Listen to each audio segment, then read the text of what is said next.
नमस्कार मित्रांनो, आमच्या चॅनलवर नवीन असाल तर चॅनलला नक्की सबस्क्राईब करा, म्हणजे तुम्हाला मालिकेचे नवनवीन एपिसोड सर्वात अगोदर पाहायला मिळतील. तर तुला शिकवीन चांगलाच धडा या मालिकेमध्ये काय घडलं ते आपण बघणार आहोत. इकडे अक्षराची आई टेन्शनमध्ये असते आणि अक्षराला बोलते की अक्षरा, तू डॉक्टरांची अपॉइंटमेंट घेतली का? अक्षरा बोलते नाही, मी अपॉइंटमेंट नाही घेतली, मी खूप करते अपॉइंटमेंट. तर अक्षराची आई तिच्या ओरडते आणि बोलते, अक्षरा अशी हलगर्जीपणा करू नको आणि डॉक्टरांची अपॉइंटमेंट घे, आणि डॉक्टरांना जाऊन भेटल्याशिवाय माझं मन धारेवर राहणार नाही. तर अक्षरा बोलते, हो आई मी घेते, आणि ती अपॉइंटमेंट घ्यायला घेते.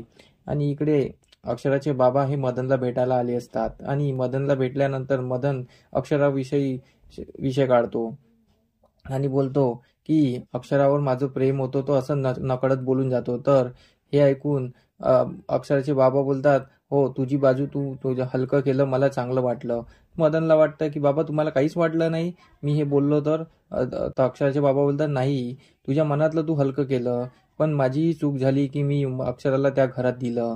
आणि मग मदन बोलतो, का झालं असं काय? तर मग मदन अक्षराच्या बाबाला खोदू खोदू विचारतो. तर मग अक्षराचे बाबा सर्व घडलेला प्रकार सांगतात. मग मदन विचारतो, मग अक्षराचं लग्न त्या घरात का करून दिलं?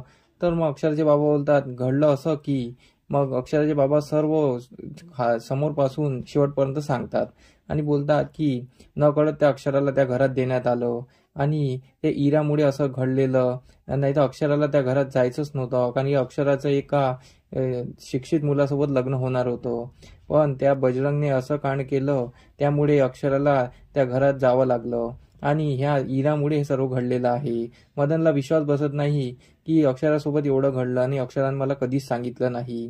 तर मदन बोलतो, बाबा मला अगोदरच वाटलं होतं की अक्षरा काही बरोबर नाही आहे, अक्षराचं काहीतरी बिनसलेलं आहे, पण अक्षराला मी खूपदा विचारलं पण तिनं काही सांगितलं नाही. पण मला अगोदर वाटायचं की अधिपती खूप छान आहे, पण जेव्हा मी अधिपतीला भेटलो तेव्हा मला कळलं की अधिपती कसे आहे. त्यांनी माझ्यावर पण संशय घेतला, मला एकदा भेटले आणि त्यांनी मला विचारलं की तुझं आणि अक्षराचं काय सुरू आहे. तर मला विचारच पडला की याला कसं काय पडलं, आम्ही तर दोघं फ्रेंड आहो ना. तर मदन बोलतो की तेव्हाच मला त्यांचा काय मनातला विचार कळला आणि त्यांना अक्षरावर विश्वास नाही हे पण कळलं. तर अक्षराचे बाबा बोलतात, हो माझी तर खूप मोठी चुकी झाली की मी त्या घरात दिला. अगोदर मलाही वाटलं की अधिपती खूप चांगले आहे, पण अधिपती त्या भुवनेश्वरीच्या पायाखालचे पाणलोटे आहे आणि अधिपती कधी सुधरू शकत नाही, ते त्यांच्या आईसाहेबाचंच ऐकतात. तर मदन विचारतो, मग यात सर्वात मोठा हात कोणाचा? तर अक्षराचे बाबा बोलतात, यात सर्वात मोठा हात त्या भुवनेश्वरी मॅडमचा आहे, त्या खूप स्वार्थी मॅडम आहे आणि त्यांनीच हे सर्व घडवून आणलेलं आहे, अधिपती तर फक्त प्यादा आहे, असं ते सांगत असतात. इकडे अधिपती फॅक्टरीमध्ये आलेला असतो आणि फॅक्टरीमध्ये आल्यानंतर तो ओंक्याला भेटतो. ओंक्या विचारतो, भावा मला शिवानी वारंवार विचारते की अधिपती आणि वहिनीची भेट कधी होईल आणि ते एकत्र कधी येतील. तर अधिपती बोलतो, ओंक्या भावा शांत का, आज मी त्यांना भेटणार आहे आणि आज त्यांना घरी घेऊन येणार आहे, तू टेन्शन घेऊ नको. आधी आपण कामं निपटवून टाकू, एक मीटिंग आहे ते करू, मग नंतर डिसाईड करू. तर मग अधिपती आणि ओंकार मीटिंगला निघून जातात. इकडे घरी चारुवास आणि आजी बोलत असतात. चारुवास बोलतात की आजी आपण सापशिडी खेळूया. तर आजी बोलतात, सापशिडी कशाला?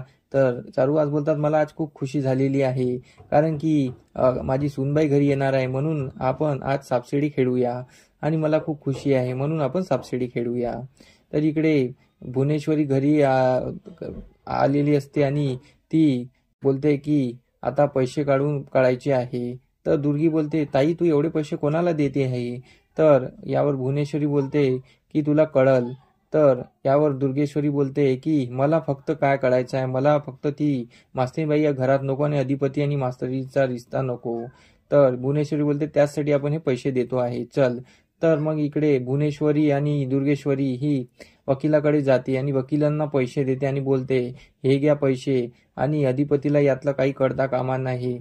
तर यावर वकील बोलतो की अधिपतीला कळणार तर, कारण की त्यांना समज जाईल, नोटीस जाईल, तर त्यांना साईन करून द्यावं लागेल. तर यावर भुवनेश्वरी बोलते की साईन काही टेन्शन घेऊ नका, याची साईनची तयारी आम्ही केलेली आहे आणि द्या साईन, दुर्गेश्वरी करून देईल. तर दुर्गेश्वरी त्या पेपरवर साईन करून देते. वकील ते साईन बघतो आणि बोलतो, हुबेहूब साईन आहे, काही टेन्शन घेऊ नका, तुमचं काम झालंच समजा. आणि ही वकिलांनी केलेली कृती आता ही अक्षराला भारी पडणार आहे। आणि इकडे अधिपतीला याबाबत काहीच माहिती नसतं।